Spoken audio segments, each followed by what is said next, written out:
একই ব্যক্তি পাচ্ছেন দুটি ভাতা। প্রতিবন্ধী ও বেকার ভাতা পাচ্ছিলেন ওই ব্যক্তি। প্রশাসনের টনক নড়তেই বিডিও নারায়ণ বিশ্বাস নামের ওই বৃদ্ধকে 48,000 টাকা ফেরত দেওয়ার নির্দেশ দিয়েছেন। মাথায় হাত পড়ছে পরিবারের। কিভাবে টাকা ফেরত দেবেন দুস্থ বিশ্বাস পরিবার?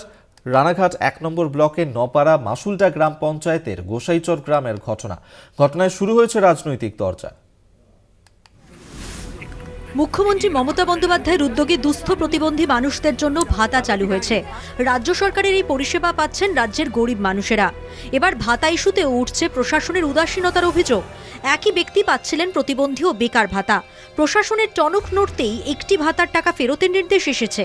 দিতে হবে 48,000 টাকা। কিভাবে এত টাকা ফেরত দেবেন, মাথায় হাত পড়েছে বৃদ্ধ নারায়ণ বিশ্বাসের।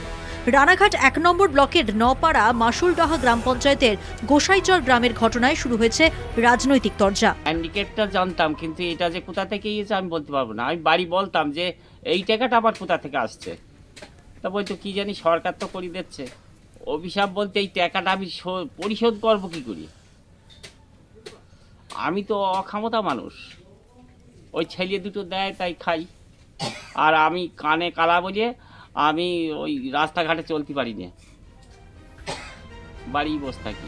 প্রশাসনের ভুলের খেসারত পরিবারকে দিতে হচ্ছে। প্রশাসনই ঠিক করে দিই কিভাবে টাকা ফেরত দেব আমরা, বলছেন বৃদ্ধের ছেলে। সমস্যার সামনে এখন বিডিও সাহেব আমাদের চিঠি করেছেন, যেরকম আপনাদের দুটো ভাতা ঢুকছে, আপনাদের একটা ভাতার টাকা রিটার্ন করতে হবে। তো সেটা কি সম্ভব এখন? সেটা আমাদের পক্ষে সম্ভব না এখন। এই ভাতা চালু হওয়ার পিছনে দোষ কার? আপনাদের না, আমরা তো জানিই না যে দুটো ভাতা ঢোকে। কিভাবে বৃদ্ধ দুটি ভাতা পাচ্ছিলেন তা খতিয়ে দেখার আশ্বাস দিয়েছেন স্থানীয় তৃণমূল নেতৃত্ব। পাশাপাশি সহযোগিতার আশ্বাসও দেওয়া হয়েছে। কিভাবে বার্ধক্য ভাতা পাচ্ছিলেন, কিভাবে মানবিক ভাতা পাচ্ছেন, এটা একটা ধোঁয়াশার ব্যাপার।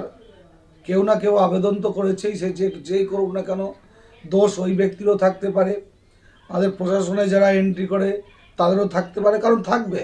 কারণ কোনো ব্যক্তি একটা ভাতা যখন পায়, আধার কার্ডের সাথে তার অ্যাকাউন্টের একটা লিঙ্ক থাকে। সেই আধার কার্ডটা এন্ট্রি করতে গেলে কিন্তু আর নেয় না, অন্য ভাতায় যখন কনভার্ট করা হয়। সেই জায়গায় হয়তো যাই না কোন জায়গায় কার ভুল হয়েছে। তা ওই ব্যক্তি যেহেতু দুস্থ, আপনি বলছেন দুস্থ ব্যক্তি, আমি এটা ব্লকে যাই, গিয়ে দেখি যে আসল প্রকৃত ঘটনাটা কি। ভাতাকাণ্ডে সরব হয়েছে বিজেপি। তৃণমূলের বিরুদ্ধে কাটমানির অভিযোগ তুলেছে বিজেপি জেলা নেতৃত্ব। অতিদরিদ্র গরিব একটা প্রতিবন্ধী মানুষ, সে কীভাবে টাকা ফেরত দেবে? তার কাছে এটা তো অভিশাপ হিসেবে পৌঁছেছে। এবং এটা মানে হয়েছে এই কারণে যে মানবিক ভাতা পাওয়ার পর আবার বৃদ্ধ ভাতা দেওয়া মানে হচ্ছে কাটমানি। ওখান থেকে খাওয়া হয়েছে, কাটমানি খেয়ে বৃদ্ধ ভাতা করে দিয়েছে। তা একদিকে তৃণমূল কংগ্রেসের যারা তোলাবাজরা আছে, তাদের তোলাবাজি শিকার হয়েছে।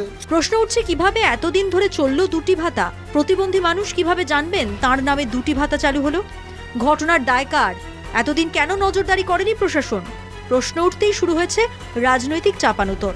রূপম রায়ের রিপোর্ট, কলকাতা টিভি।